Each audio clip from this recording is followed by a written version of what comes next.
Astaghfirullahalazim, astaghfirullahalazim alladzi la ilaha illa huwal hayyul qayyum wa atubu ilaih ila hadratin nabiyil mustafa rasulillah sallallahu alaihi wasallam wa ala alihi wa ashabihi al-kiramil fatihah. A'udzu billahi minasyaitonir rajim. Bismillahirrahmanirrahim. Alhamdulillahi rabbil alamin arrahmanir rahim maliki yaumiddin.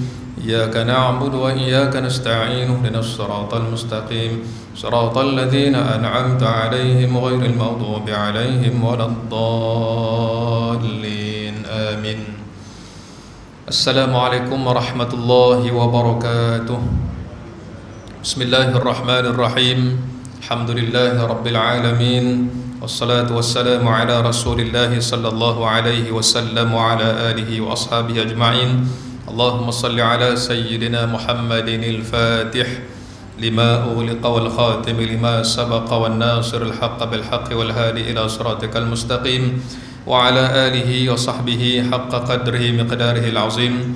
Subhanaka la ilma lana, maha suci Engkau ya Allah, tidak ada ilmu bagi kami illa ma 'allamtana, melainkan apa yang telah Engkau ajarkan kepada kami. Innaka antal alimul hakim, sesungguhnya Engkaulah Tuhan yang maha mengetahui lagi maha bijaksana. Rabbi syrah li sadri wa yassir li amri wahlul 'uqdatam min lisani yafqahu qawli. Amma ba'd.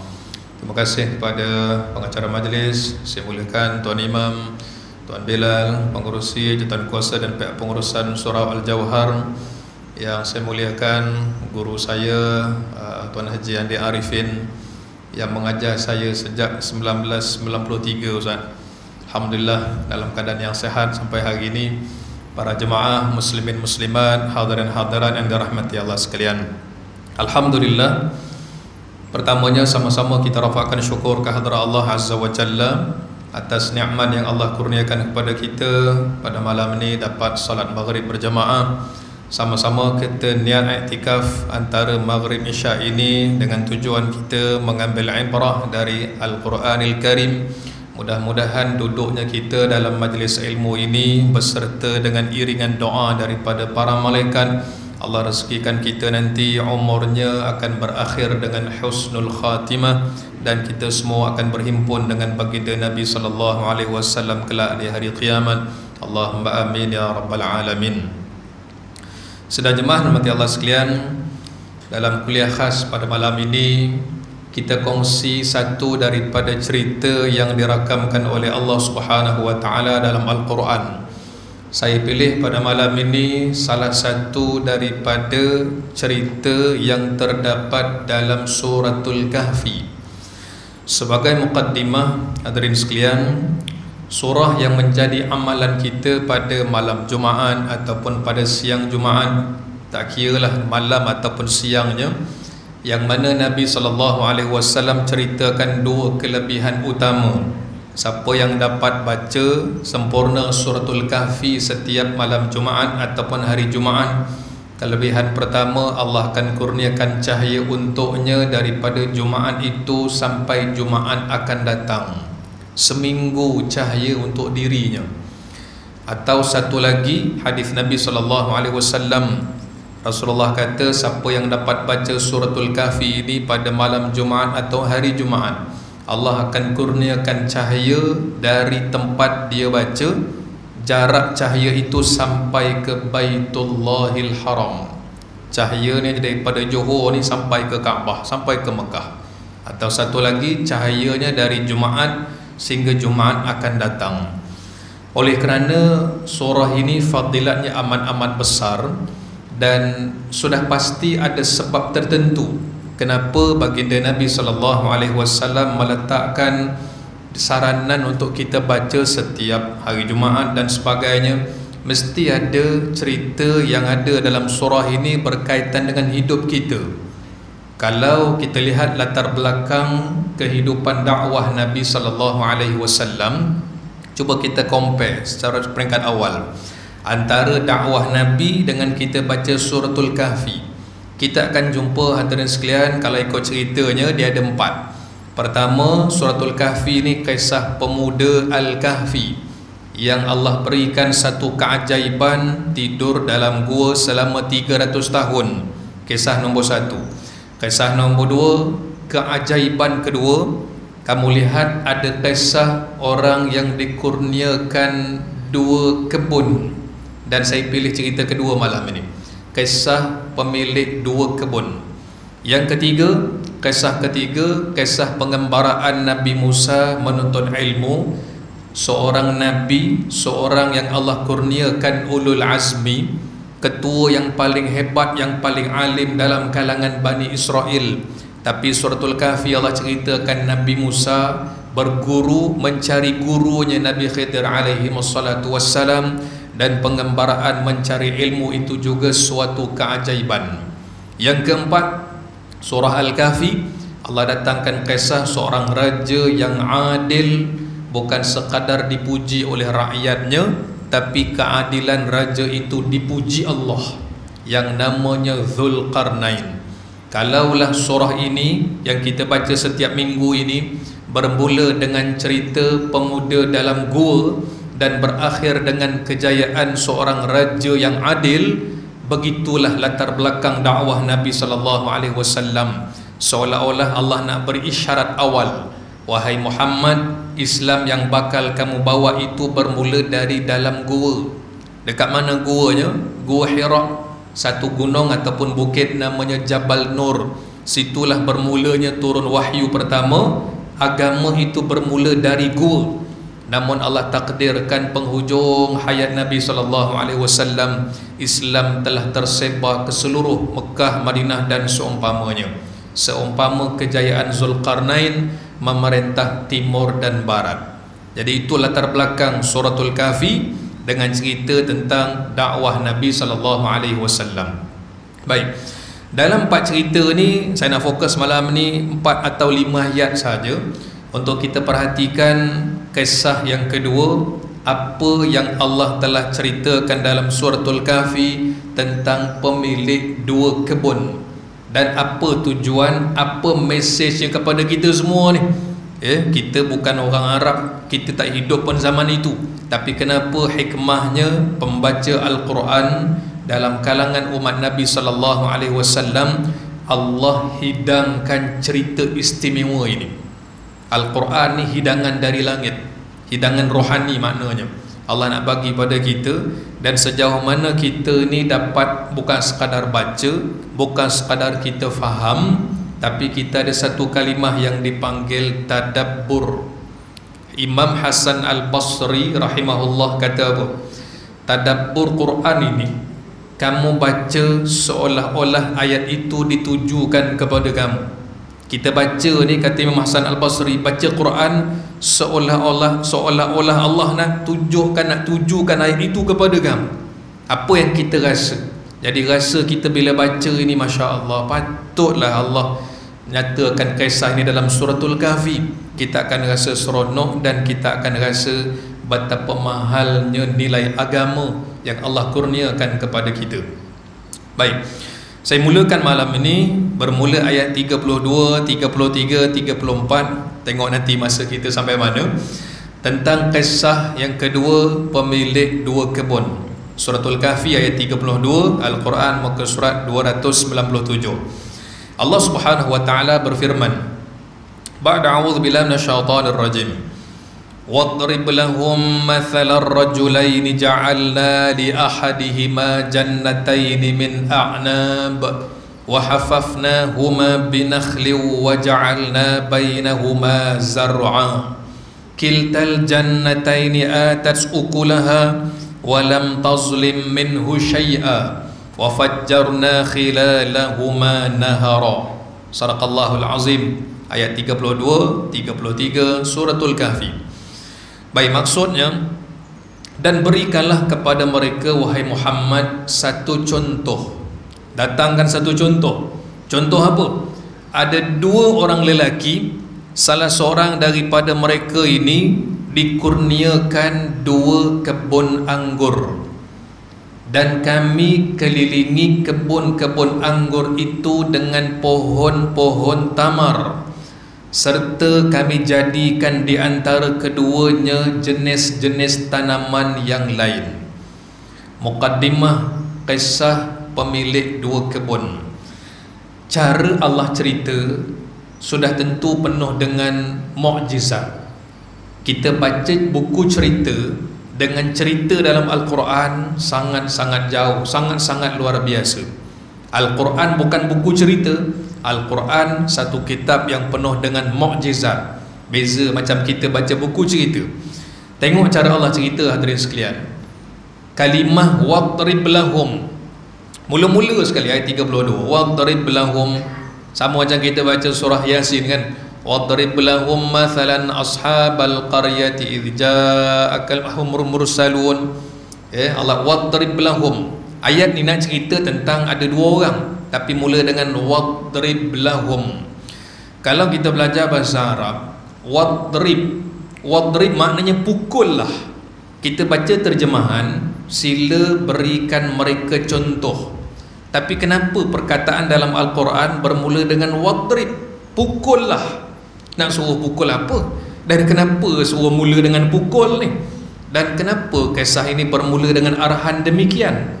Kita baca terjemahan dan berikanlah mereka contoh.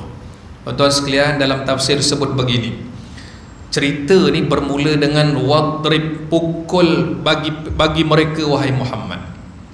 Maksud pukul kat sini, Allah nak tarik perhatian kita sebagai pembaca.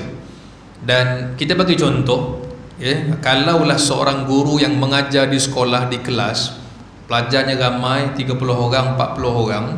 Kalau cikgu nak tarik perhatian anak murid dalam kelas ini, kadang-kadang tinggikan suara, kadang-kadang mungkin panggil supaya dengar sini semua sekali kelas, mungkin dia bawa rotan dan sebagainya. Dan kadang-kadang cikgu nak cakap benda yang penting ni, kadang-kadang tak guna suara pun, tapi cukup dengan cikgu ketuk meja, dengar sini semua, dia ketuknya meja, dengar sini semua. Pukulan, pukul siapa? Tak ada pukul anak murid pun, tapi pukulan ke atas meja itu mak pelajar dia akan dengar, oh ada benda penting ni, dengar sini semua kelas. Jadi kiasan, Allah nak datangkan kiasan, wahai Muhammad, sampaikan kepada pengikut kamu, kepada umat kamu, cerita ni cerita penting, sila ambil perhatian. Seolah-olah begitu Allah nak beritahu, sila ambil perhatian. Kenapa kena ambil perhatian? Sebab sebelum cerita pemilik dua kebun ini, kita telah pun dihidangkan dengan cerita pemuda Al-Kahfi. Kan kita baca kisah, oh macam mana mereka ni tidur dalam gua 300 tahun. Nama surah ni pun Suratul Kahfi. Jadi bila baca mukadimah cerita nombor 1, pemuda Al-Kahfi, selesai. Padahal baru 30 ayat. Allah nak ingatkan kita, sila ambil perhatian, jangan tenggelam dengan keajaiban pemuda. Ada lagi cerita yang berikut lebih ajaib. Yang ini lebih penting, kata Allah. Ada benda yang aku nak sampaikan. Bukan sekadar cerita pemuda itu, tapi yang ini cerita tentang pemilik dua kebun. Baik, Allah nak nyatakan setelah Allah tarik perhatian kita ni. Kenapa Allah nak tarik perhatian kita ni? Jangan sampai kita terlepas pandang. Macam tak pernah dengar pula ceritanya. Kat mana cerita ni? Dalam Quran. Oh ada ke dalam Quran? Seolah-olah macam itu. Jangan kita terlepas pandang dengan cerita, contoh, perumpamaan yang dirakamkan oleh Allah Subhanahu wa taala dalam Al-Quran. Cerita tentang apa? Wadrib lahum mathalan rajulaini. Cerita dua lelaki. Sila ambil perhatian, ada cerita dua lelaki. Allah cuma sebut itu dia punya orangnya. Orang ni Islam ke tidak, wallahu alam. Orang muda ke orang tua pun tak sebut. Orang duduk bandar ke duduk kampung ke pun tak sebut juga. Orang Arab ke orang Bani Israel pun kita tak tahu, wallahu alam. Yang pasti dua lelaki. Ada dua orang lelaki. Apatah lagi nama, lagi kita tak tahu. Lokasi di mana pun tak tahu. Kenapa Allah tak ceritakan detail seperti itu? Sebab Al-Quran datang dengan fokus yang tersendiri. Ada tujuan, ada fokus. Bukan suruh cari siapa lelaki ni, tapi ada ayat-ayat berikut yang ada mesej yang sangat penting bagi umat Nabi SAW. Baik, siapa tadi orangnya? Dua lelaki. Ja'alna li ahadihima jannatain. Dua lelaki ni, kata Allah, salah seorang daripadanya kami telah anugerahkan dua kebun. Kalaulah kebun tu kita rasa macam kecil, boleh juga kita terjemahkan sebagai ladang, boleh juga. Perkataan jannah dalam Quran ada dua makna. Kadang-kadang jannah makna syurga, kadang-kadang jannah makna kebun. Jannah ejaan yang sama, sebutan yang sama, itulah syurga. Kebun pun digunakan jannah juga. Jannah kebun, jannah pun syurga. Kenapa kebun dipanggil jannah dalam Quran? Atau dalam bahasa Arab kebun dipanggil jannah? Jannah kan syurga. Dia punya kiasan bahasa seperti mana indahnya orang masuk dalam syurga, rasa seronok, rasa kan terhibur bila masuk syurga nanti di hari akhirat. Maka orang dekat dunia ni pun Allah rezekikan, kalau ada orang yang ada kebun lah kan, orang yang tak kira ada kebun apa sekalipun, dia akan rasa seronok, dia akan rasa gembira hasil. Inilah yang dulu aku tanam, inilah hasilnya, inilah kata dia, daripada dulu susah payah inilah hasil, dia rasa seronok. Ada orang kata pula, saya ni kalau dah ada kebun tak pergi kebun rasa sakit, kena pergi kebun juga. Padahal bukan buat apa pun, kutip-kutip daun sikit, bersihkan 2-3 pokok, dah seronok dah. Bila masuk kebun ni tak tahulah nak kata macam mana. Inilah tanah aku, inilah usaha aku selama ni. Dia punya seronok tu tadi. Itu kiasan jannah bermakna syurga dan jannah juga bermakna kebun. Lelaki ni kata Allah, salah seorang daripada lelaki ni kami anugerahkan kepadanya 2 ladang, 2 kebun. Kebun apa Allah bagi pada dia ni? Jannataini min a'nabin. Baik, tuan sekalian, kita nak cuba gambarkan kebun yang dia miliki ni macam mana. Pertama, Allah kata dia ni ada 2 ladang anggur. Ladang anggur, tanaman anggur, satu kawasan. Wa hafafnahuma binakhlin, dan tanaman anggur yang diusahakan itu kata Allah dikelilingi pula dengan pohon-pohon tamar. Pertama sekali kita baca ayat 33 ni kan, ayat 32, 33. Orang ni ada kebun. Kalau kita buat satu bulatan, semua bulatan ada dalam bulatan ini tanaman anggur. Tanam pokok anggur. Allah sebut apa? Kami berikan kepadanya kebun anggur. Tapi bila keliling pokok ni, Allah tak sebut pokok apa, Allah sebut kami kelilingi dengan pohon-pohon tamar. Tengah-tengah cerita buah, keliling Allah sebut pokok tamar. Al-Quran punya bahasa macam kita tengok, kenapa mula-mula sebut buah, yang kedua sebut pokok. Al-Quran tak cerita kami beri kepada dia ada ladang anggur, ladang kurma. Bukan begitu bahasa Al-Quran. Kami berikan kepadanya ada pokok apa nama, ada anggur dan dikelilingi dengan pohon-pohon kurma. Allah cerita pokoknya, yang tengah cerita buahnya, yang keliling tu cerita pokok dia. Jadi pertama sekali, kenapa yang tengah-tengah cerita buah, yang keliling tu cerita pokok? Antara buah anggur dengan pohon kurma. Kenapa begitu bahasa dalam Al-Quran? Sebab melihat kepada keutamaan. Kalau anggur, pokok ada orang tak pandai pun, kita pun tak tahu pokok anggur macam mana kan, nak ditanam dengan istilahnya apa, fragile, ranting yang kecil-kecil dan seumpamanya, nak jaga pun payah. Kalau angin ribut sikit habis gugur dan seumpamanya. Jadi anggur ni fokus kepada buahnya, hasilnya. Tapi tamar ni, pohon-pohon tamar, Allah tak cerita tamarnya. Kebun anggur dikelilingi oleh pohon-pohon tamar. Sebab pohon ni tadi dia punya fungsi dan manfaat dia jauh lebih besar. Betul orang makan kurma, tapi pohon kurma nampaknya lebih penting bagi tanaman anggur dekat kebun ni tadi. Kenapa? Sebab boleh menyelamatkan. Sebab pohon anggur, pokok anggur ni kita tahulah keadaan dia macam mana kan. Oleh kerana dipagar dengan pohon-pohon kurma, tengah-tengah tu tadi pohon anggurnya selamat. Tak rosak kalau ada ribut dan seumpamanya. Kami telah pagar, kata Allah, kelilingi pohon anggur di tengah-tengah itu dengan pokok tamar. Kalau baca dalam hadis Nabi SAW, Nabi kata orang beriman ni, orang beriman dia punya manfaat macam pohon kurma. Orang sahabat kata, kenapa macam pohon kurma ya Rasulullah?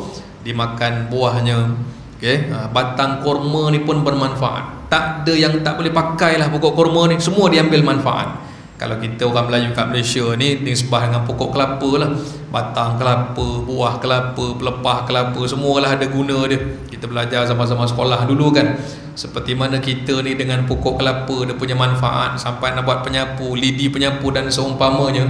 Bagi orang Arab, mereka gambarkan manfaat hidup ni kena tiru macam manfaat pohon tamar. Baik, itu yang pertama. Yang kedua, para ulama tafsir kata, ada ke ladang macam ni?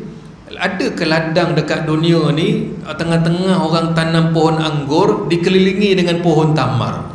Yang kita faham, yang kita maklum ataupun pernah nampak, ladang anggur lah. Mana ada orang tanam anggur dengan ladang sawit? Kan kita pergi ladang sawit kat mana-mana lah, pergi dekat belah Muar ke Batu Pahat dan sebagainya, tengah-tengah tanam pokok sawit ataupun sawit, tiba-tiba tanam pokok lain. Macam pelik pula. Kalau pokok kurma dengan pohon anggur macam tak pernah jumpa. Soalannya di mana? Dan cerita dalam Al-Quran semuanya kisah benar. Di mana tempat ini wallahu alam. Maknanya lelaki yang Allah nak ceritakan ini dikurniakan nikmat yang luar biasa.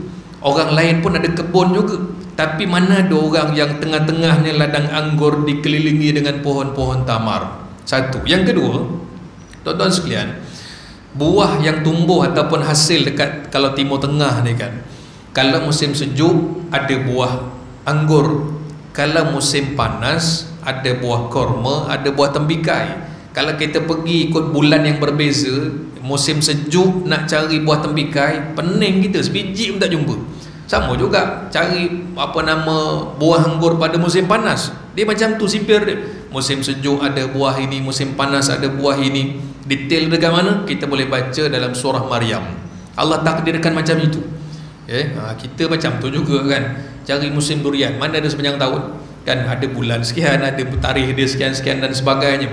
Jadi macam mana kebun ini boleh himpunkan pohon yang biasanya hasilnya buah pada musim panas dan anggur pada musim sejuk, tanam dekat satu kawasan, dan nampaknya hasil yang Allah Subhanahu wa taala berikan kepada pemilik kebun ini luar biasa.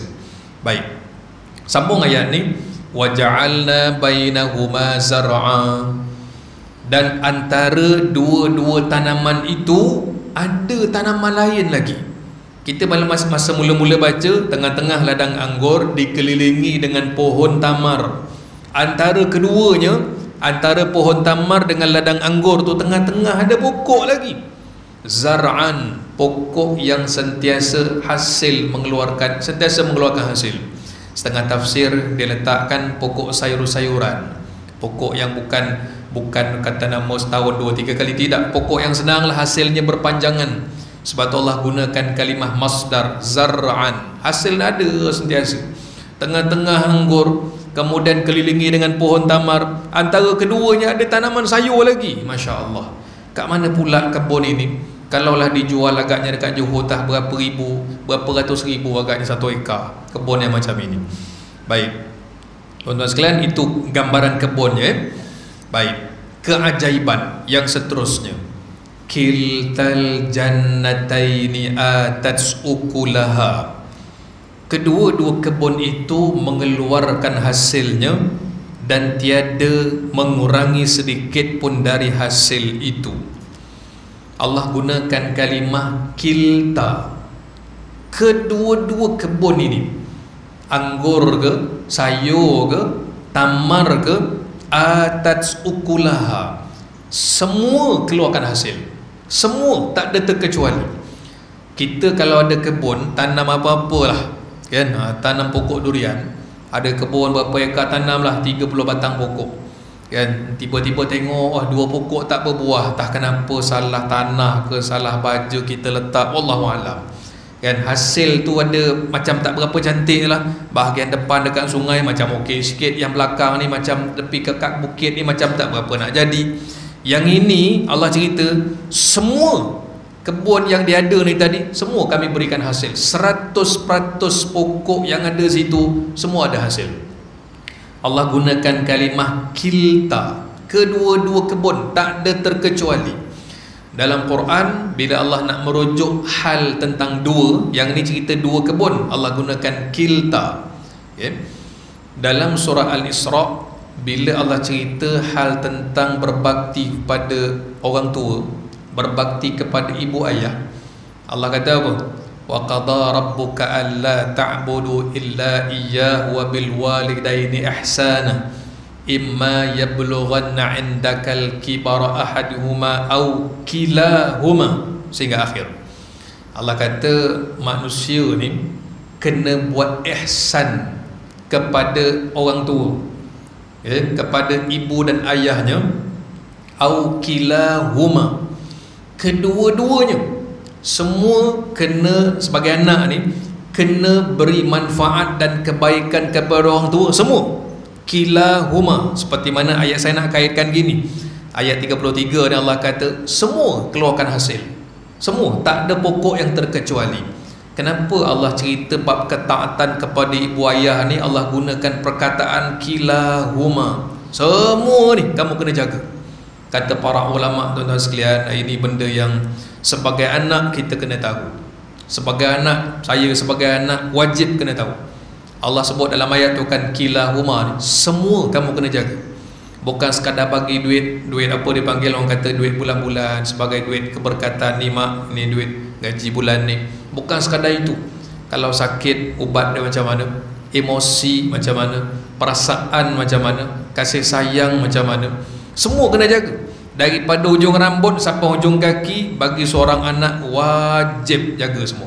Tak boleh terlintas dalam hati seorang anak, aku nak bagi hari tu 300, takkan ubat pun aku nak bagi juga. Kena rujuk, baca baik-baik surah Al-Isra.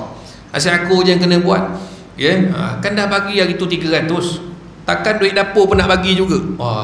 Anak marah pada mak, tak boleh, salah.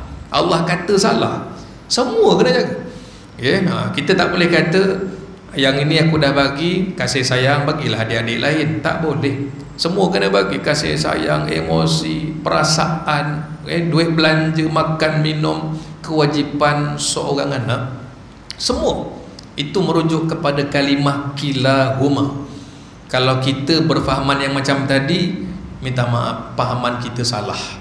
Saya dah buat yang ini bagi orang lain lah pula, salah. Quran kata salah. Sebab itu perlunya ilmu. Ilmu ni bukan kita main agak-agak, aku rasa macam betul kot, rasa macam salah, rasa macam betul, rasa-rasa tak boleh pakai. Tak boleh pakai, dia kena tengok, ini sumbernya, Allah dah ceritakan. Baik, kita balik dalam ayat ni tadi. Nak kata hebatnya kebun yang Allah kurniakan kepada lelaki ni, semua keluarkan hasil. Walam tazlim minhu syai'a, bukan sekadar semua pokok keluarkan hasil. Allah kata apa? Tak ada satu biji pun yang rosak. Kalaulah ditanya hasil, semua keluarkan buah tak pokok ni? Keluar. Hasilnya berapa dapat? Kita jawab 100%. Tuan-tuan cari kat mana kebun macam ni? Orang tanam apa sekalipun, orang kata hasil macam mana? Tanam 30 pokok, 25 jadi. Itu baru cerita jadi. Kalau buahnya pula, kan, berbuah, cantik dah ni, buah banyak dah ni, berbunga-bunga hati kita ni. Tengok bunga ke pokok pun hati dah berbunga. Bila sampai yang ini hitam, yang ini tupai makan, yang ini rosak, yang ini hari tu hujan terlebih sikit dah mekah, tak jadi. Lalas tengok tapis-tapis, 80% saja yang kita dapat. Kebun orang ni, ayat 32-33 ni kata Allah, semua pokok keluarkan buah, dan hasilnya lelaki pemilik kebun ini yang dapat berapa? 100%. 100%. Tak ada satu pun kata Allah yang kami menzaliminya. Walam tazlim minhu syai'a. Tuan-tuan sekalian, ajaib. Ajaib sungguh anugerah Allah ni. Sebab itu Allah berkata, sila ambil perhatian. Jangan kamu tenggelam dengan cerita pemuda tidur dalam gua 300 tahun. Itu cerita bab beriman pada hari kiamat. Sekarang ni Allah baru bagi gambaran, tapi mesejnya sebenarnya untuk apa? Ialah cerita kebun, tapi untuk apa? Belum ada lagi dia punya noktah dia. Kebun yang Allah tunjukkan ini, hadirin sekalian, memang kita tak jumpa lah, tak tahu dekat mana. Saya dah ceritakan tadi kebun apa, buah apa. dan kemudian ada sayur pula, kan, hasilnya semua keluarkan hasil, dan tuannya pula dapat hasil 100%. Ini kalau orang yang pajak kebun macam ini memang goyang kaki, kan. Berapa puluh hektar dia pajak, semua hasil 100%. Tanaman ni pula bukan tanaman yang senang nak dijaga, kan. Anggur bukan senang tanam pokok anggur. Kita latihlah, belilah baka banyak macam mana, beli kering habis, biji pun tak ada. Berangan gitu aja lah tanam pokok anggur. Korma macam tu juga. Tuan-tuan sekalian, korma ni untuk pengetahuan kita bersama, melalui bermula tahun lepas 2021, Mesir menjadi negara pengeluar korma terbesar dunia, mengalahkan Saudi nombor 2, Iran nombor 3. Sebelum ni lama dah, berpuluh tahun Saudi pengeluar korma terbesar dunia, tapi bermula tahun lepas Mesir nombor 1, dan dijangka akan lebih banyak lagi. Macam mana dia boleh buat? Padang pasir yang luas terbentang ditanamnya pokok korma berapa banyak? 22,000 ekar. Padang pasir 22,000 ekar, kan. Kita kata boleh hidup ke padang pasir? Dia punya sistem teknologi untuk nak bangunkan kebun itu, Masya Allah, luar biasa.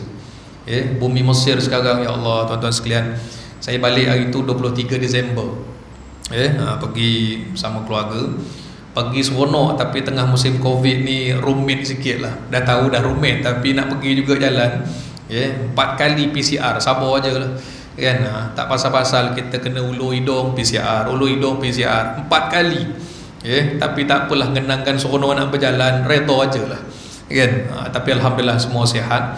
Pergi Mesir, Masya Allah, kita tengok dia punya tanaman, kawasan padang pasir semua dah menghijau.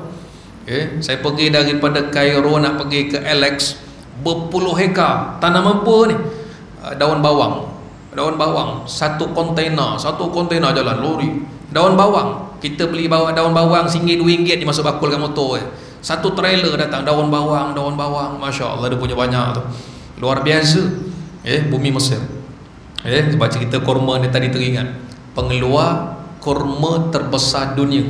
Padang pasir itu dia boleh tanam 33 jenis korma. Kita pergi pasar korma kat Madinah, berapa korma kita tengok? Korma ambar, safawi, korma ajwa, kan, berapa aja. Yang Mesir tanam 33 jenis. Kata Perdana Menteri, kata Presiden dia, kita ada tanah, kita ada tenaga, bangunkanlah. Tanah kita ada, walaupun kita panggil padang pasir, tapi dia usahakan, dan orang ada, tenaga ada, orang yang dapat manfaatkan bumi tadi. Alhamdulillah hasilnya ada. Baik, kita balik pada cerita ni tadi.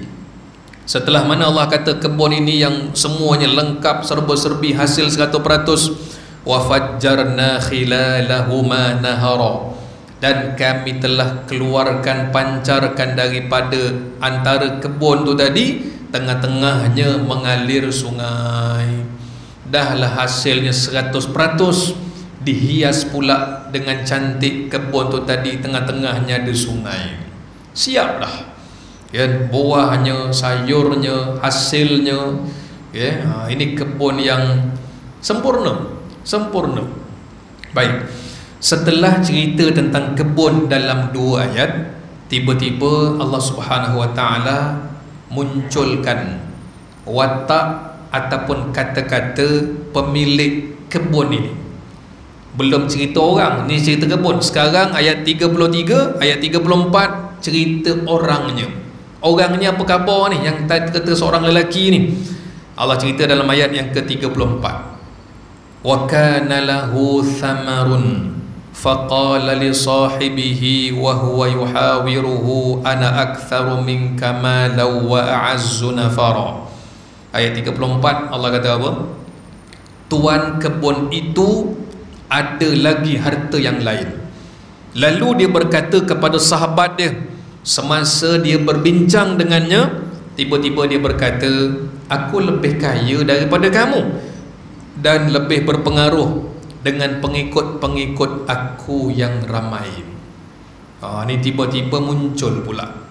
Wa kana lahu thamarun. 2 tafsiran. Pertama, Allah nak cerita di samping kebun yang serba indah ini, Dia ni rupanya ada kebun yang lain lagi, bukan ini aja, yang lain-lain pun ada. Tafsiran satu. Yang kedua, maksud ayat 34 ini kata Allah, dalam keadaan dia sedang menghitung hari nak mengambil hasil kebun tu tadi, yang jumlah hasilnya dijangka berapa? 100%. Ya, tengah kira-kira ni, tengah kira hasil orang yang ni, anggur ni berapa dapat duit, tamar berapa dapat duit. Allah kata apa? Faqala li sahibihi.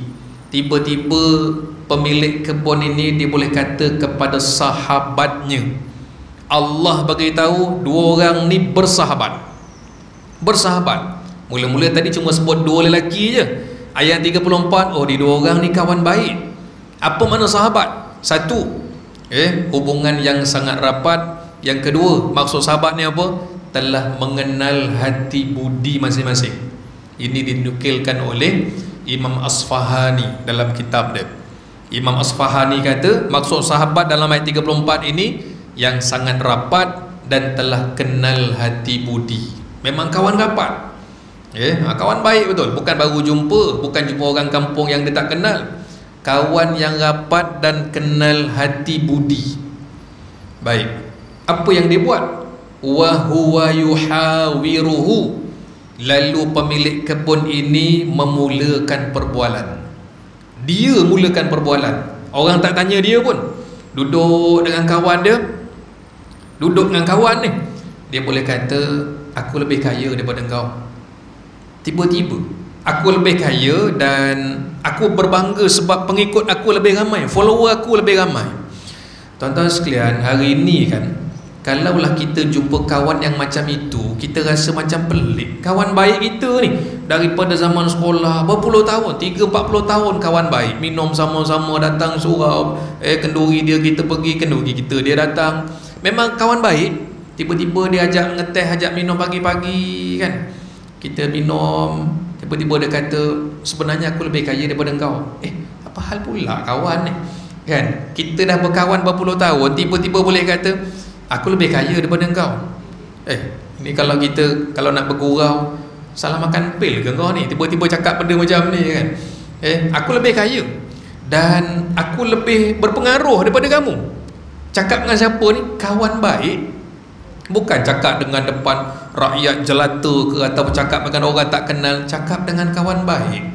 Soalan yang terfikir dalam fikiran kita, kenapa? Ini Allah nak cerita ayat 34 ni kan. Okey, cerita kebun selesai, dah nampak oh macam ni kebun dia. Tapi kalau kaya pun kenapa kena cakap macam itu? Aku lebih kaya daripada engkau. Ayat 34 ni penting, mesej Allah nak bagi tahu, wa huwa yuhawiruhu. Dia ni memulakan perbualan. Ayat ni penting. Dia mulakan perbualan. Makna dia kawan tak tanya pun.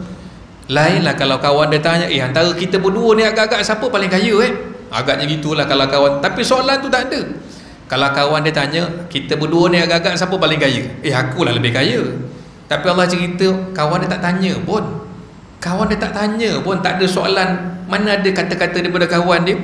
Dia memulakan perbualan. Aku lebih kaya daripada kamu dan aku lebih berbangga, follower aku ramai. Kita baca pelik lah kan, kaya itu tak pelik. Tapi kenapa tergamak boleh sebut benda macam ni kepada kawan baik?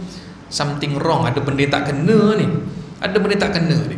Kita akan fikir dan tafsir, berikan jawapan kenapa ada orang yang tergamak sebut juga benda itu. Baik, pertama sekali hadirin sekalian, ayat ni kan, ayat yang kita kata macam tak patut cakap dengan sahabat macam itu. Kaya macam mana pun, belanja minum sudahlah, takkan nak sebut aku lebih kaya daripada kamu. Kadang-kadang manusia ni, dalam tafsir sebut, manusia ni dia ada satu penilaian yang tersendiri. Dia ada dia punya pandangan, dia ada penilaian. Dan ada orang yang bila kita cerita tentang emosi ke, tentang apa dipanggil tuan-tuan ni, tentang psikologi kan, ada orang yang memang dia tak sabar-sabar. Tak sabar-sabar untuk apa? Nak bagi tahu orang lain, nak share pada orang lain, nak kena cerita jugalah. Perasaan dia ni, lelaki ni meluap-luap, nak cakap juga aku lebih kaya. Nak cakap juga, walaupun kau dah tahu aku kaya, aku nak cakap juga aku lebih kaya daripada engkau. Ini Allah nak cerita apa poin dia, kata ulama tafsir.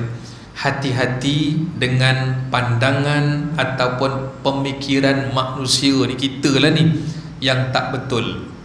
Ramai manusia pada hari ini yang kesilapan tindakan dia, kelakuan dia tadi, apa dia punya tindakan dia bermula daripada apa? Pemikiran salah, penilaian salah, cara berfikir salah. Saya baca dalam kitab Dr. Salah Al-Khalidi kan, dia punya rumusan cerita kedua ni. Apa poin cerita kedua ni? Sila hati-hati menggunakan akal, jangan sampai tersilap fikir. Kita kata tersilap buat sesuatu tu tak apalah, tu cerita lain. Ini kita, pemikiran kita salah, tanggapan kita salah. Kenapa agaknya dia boleh kata aku lebih kaya daripada kamu, aku lebih kaya dan sewajarnya aku lebih mulia sebab harta aku banyak. Tuan-tuan sekalian, manusia ni, lelaki ni dibuat penilaian apa? Diri dia lebih mulia sebab kaya, dan diri dia lebih mulia sebab pengikut ramai. Kemuliaan macam itu ke ukuran dia. Ini nama dia silap fikir, cara berfikir salah. Jadi surah Kahfi datangkan cerita kedua ni, sila betulkan cara berfikir. Kalau cerita pemuda Al-Kahfi, sila betulkan fikiran kamu cerita hari kiamat, tentang beriman hari kiamat, kuasa Allah dan sebagainya.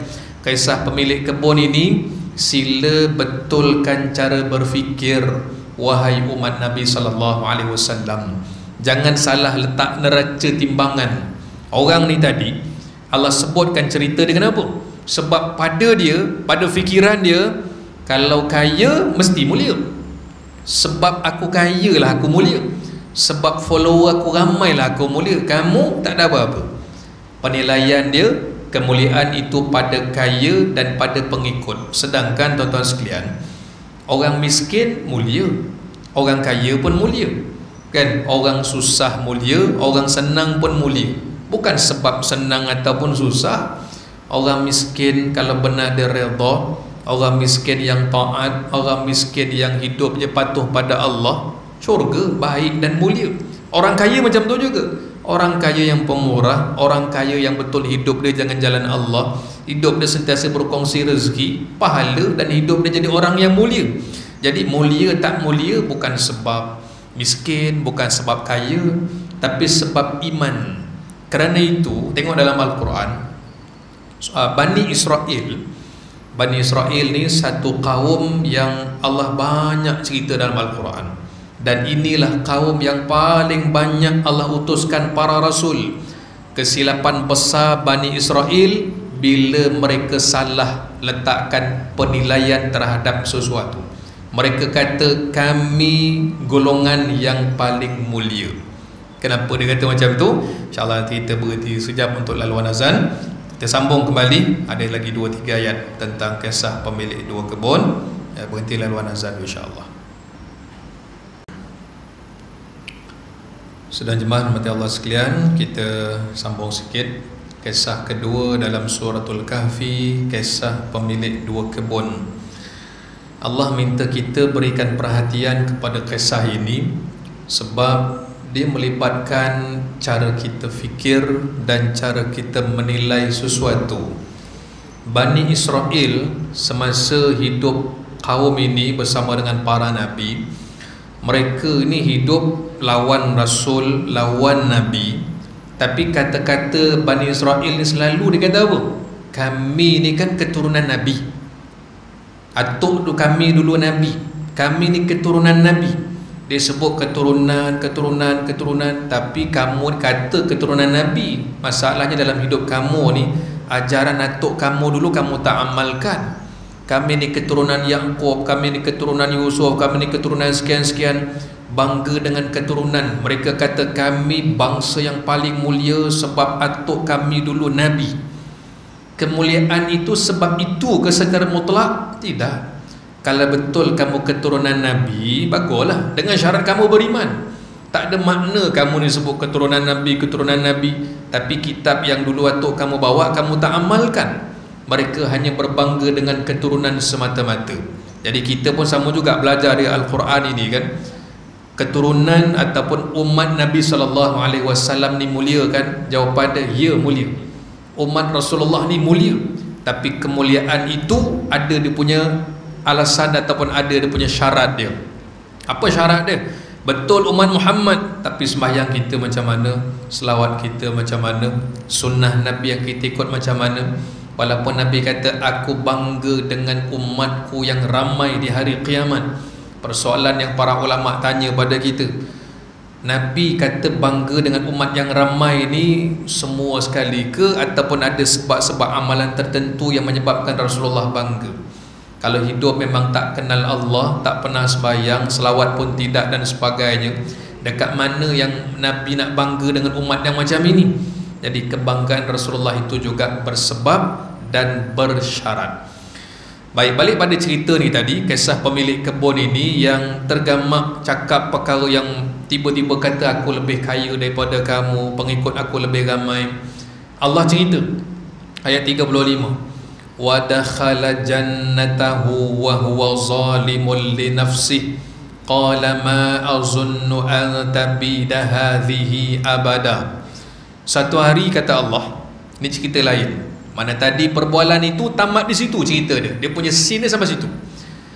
Cerita yang lain, satu hari dia masuk kebun dia, kebun yang tadilah, yang anggur, yang kurma, sayur dan seumpamanya. Dia masuk dengan kawan dia, sedangkan kata Allah dia telah berlaku zalim pada diri dia sendiri. Allah beritahu dia masuk dalam kebun sebab dalam keadaan dia ni zalim. Siapa yang kata zalim? Allah beritahu.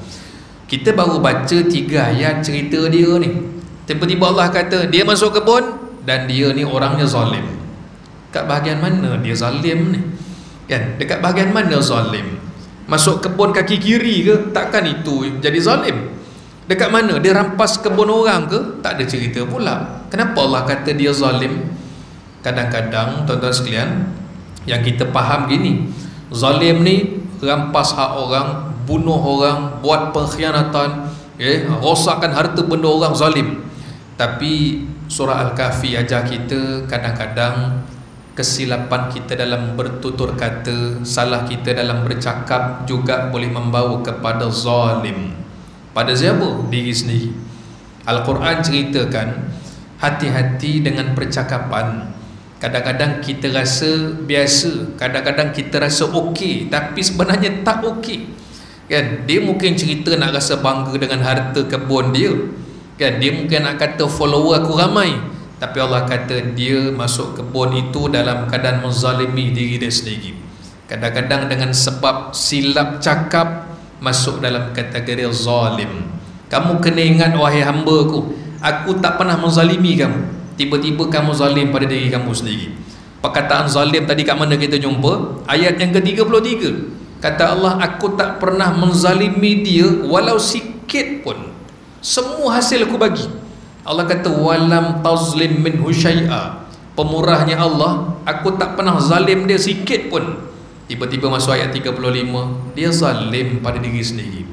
Kita hidup ni kan, nikmat Allah bagi banyak, sangat banyak.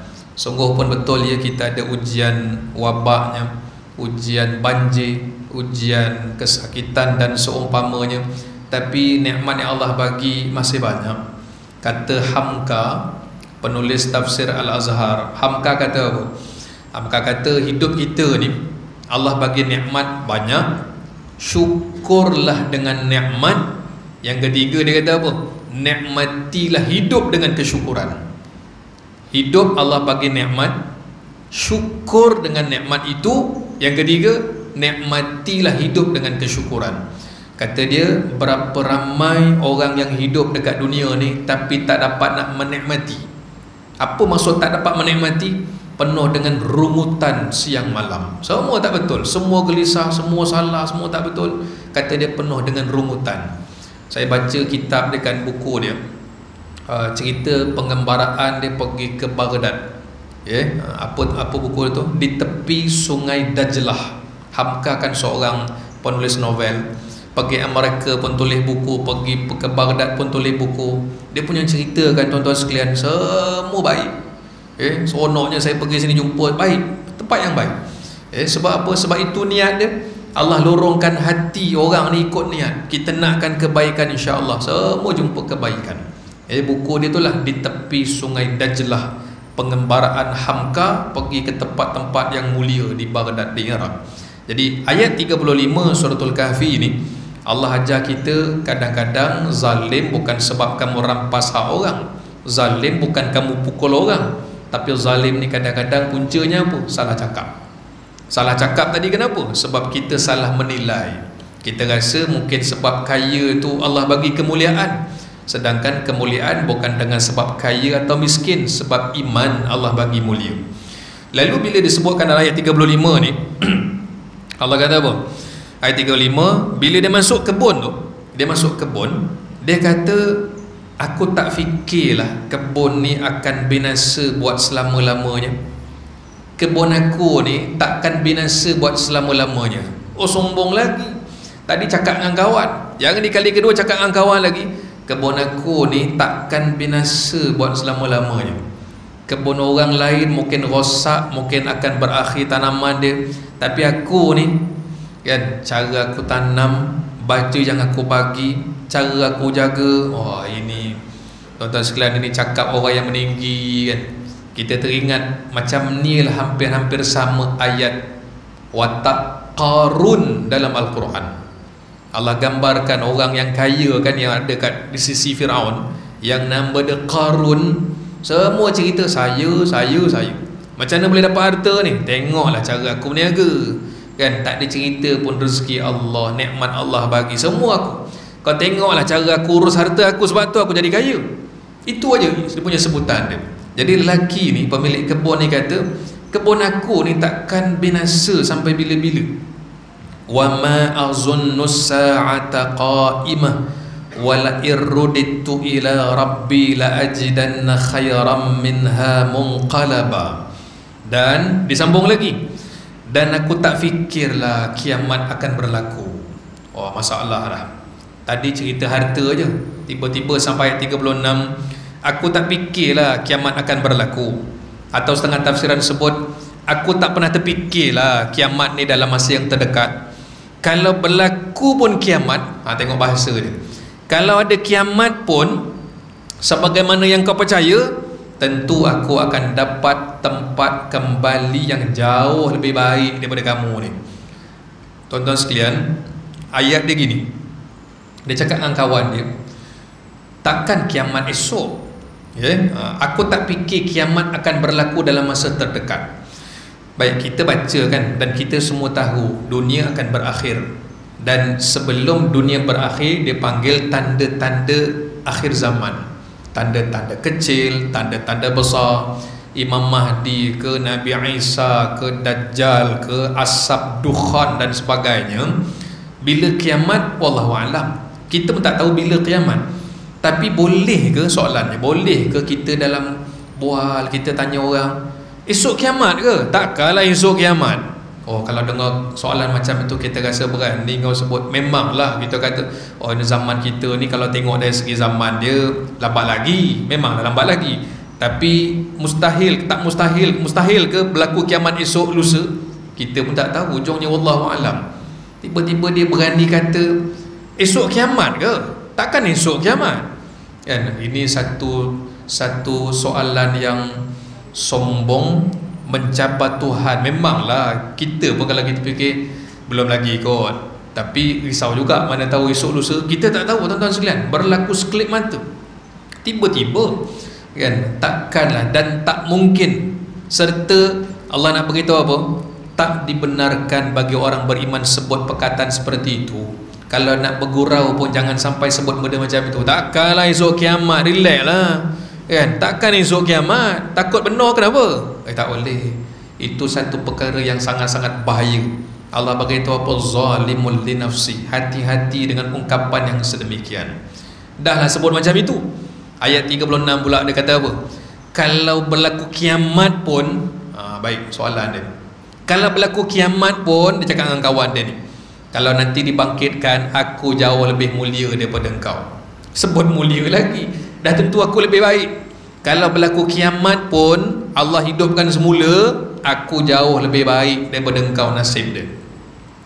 Ni kenapa tak habis-habis aku lebih baik, aku lebih baik ni kenapa ni? Orang macam ni ada masalah besar dalam hidup. Diri aku lebih baik, diri aku lebih baik. Kita kalau baca kitab Ihya Ulumuddin Imam Ghazali kan, Imam Ghazali kata, aku kalau tengok siapa pun dalam dunia ni, aku akan rasakan orang itu lebih mulia daripada aku. Tengok kanak-kanak, aku rasa kanak-kanak lebih mulia daripada aku. Tengok orang jahil, aku rasa dia lebih mulia daripada aku. Sebab dia kalau buat salah, dia tak tahu. Aku ni kalau buat salah dalam keadaan aku tahu. Tengok orang susah, aku rasa dia lebih mulia daripada aku. Tengok orang kaya, aku rasa dia lebih mulia daripada aku. Semua mulia. Ini orang yang hidup hati bersih. Tapi kalau cakap yang macam lelaki pemilik kebun ini, masalah. Sampai dia kata, kalau kiamat pun, kalau berlaku kiamat pun, aku nanti dapat nasib yang jauh lebih baik daripada kamu. Tuan-tuan sekalian, punca dia apa? Silap fikir ataupun salah penilaian. Dia rasa dengan sebab kaya dia mulia, dengan sebab pengikut ramai dia mulia. Sedangkan Allah beri kemuliaan bukan dengan sebab itu. Sehingga ayat 36 ni, ada tak kata-kata daripada kawan dia, kawan dia tak respon apa pun, diam je. Daripada 33 ni, dia seorang je cakap, kawan dia tak cakap pun kan. Kawan dia tunggu masa, tunggu apa agaknya dia nak sampaikan. Saya ambil satu ayat lagi lah satu ayat lagi, ayat 37 ni. Qala lahu sahibuhu wa huwa yuhawiruhu akafarta billadhi khalaqaka min turab thumma min nutfatin thumma sawwaka rajula. Kata Allah Azza wa Jalla, tiba-tiba tuan-tuan sekalian, tiba-tiba kawan yang seorang ni berkata kepada rakan dia. Kali ini dia yang mulakan cakap. Dia yang mulakan cakap. Dia kata apa? Patutkah kau ni kufur ingkar kepada Allah yang ciptakan kau daripada tanah, bermula dengan air benih, kemudian bentuk kamu dengan sempurna sebagai seorang lelaki, tapi aku sendiri percaya, yakin bahawa dialah Allah, dan aku tak syirikkan Allah dengan sesiapa pun. Dia terus bagi istilah, dia pukulan KO terus pada kawan dia ni. Dia dengar, dia kata apa? Kenapa kamu nak kufur pada Allah ni?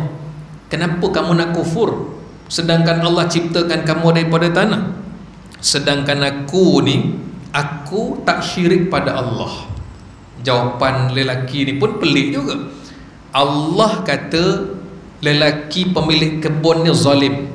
Kawan dia kata, kamu ni kenapa buat perkara-perkara yang kufur pada Allah? Dan kalau aku tak syirik.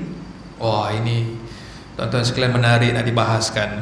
Saya rasa kan penjelasan ini dalam ayat 38 ni kan ada kupasan lebih panjang. Kenapa kawan dia pula kata macam tu? Kamu ni kufur pada Allah. Allah kata lelaki ni zalim. Kawan dia kata, kamu ni kenapa kufur pada Allah? Allah bagi kamu hidup dekat dunia ni kan, Allah ciptakan kamu daripada tanah, dan Allah yang aku sembah, kalau aku tak syirik. Kawan dia syirik ke? Soalan kalau kita fikir. Kalau contoh saya cakap dengan kawan saya, kalau saya tak ambil ni, maksudnya kawan kita ambil. Kalau aku tak ambil benda ni, maksudnya orang tu ambil. Lelaki ni jawab, kalau aku tak syirik pada Allah. Oh, ini pening kita baca. Kalau tengok ni kan, bukan pening macam mana? Kenapa? Mesti sebab, ada sebab. Kalau dia kata, kalau aku tak cakap macam itu, sepatutnya mungkin kalau bahasa kita, kalau aku tak cakap macam tu. Tapi kawan dia kata, kalau aku tak syirik macam kamu ni. Yang ni pun kita baca, dia pula rasa macam bagus kan. Kenapa macam ini tuan-tuan sekalian? Sebab kawan dia ni tadi lebih, apa kita panggil, sangat cermat, sangat berhati-hati dalam berkata. Bukan sekadar takut zalim, takut kufur, takut syirik, sangat cermat dalam berkata-kata. Yang itu mana dia lebih cermat. Sebab itu kata Nabi SAW, saya rumuskan, kata Rasulullah apa? Ada orang nanti di hari kiamat, hanya dengan sebab satu perkataan, tiba-tiba dijemput masuk dalam syurga kerana nilai satu perkataan yang diungkapkan dekat dunia.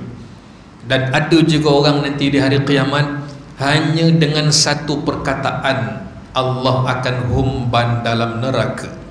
Satu perkataan je. Kalau kita fikir apalah sangat satu perkataan ni, Nabi sebutkan dalam hadis nilai satu perkataan ni penentu, kadang boleh masuk syurga, kadang boleh masuk neraka, wal'iyadzubillah.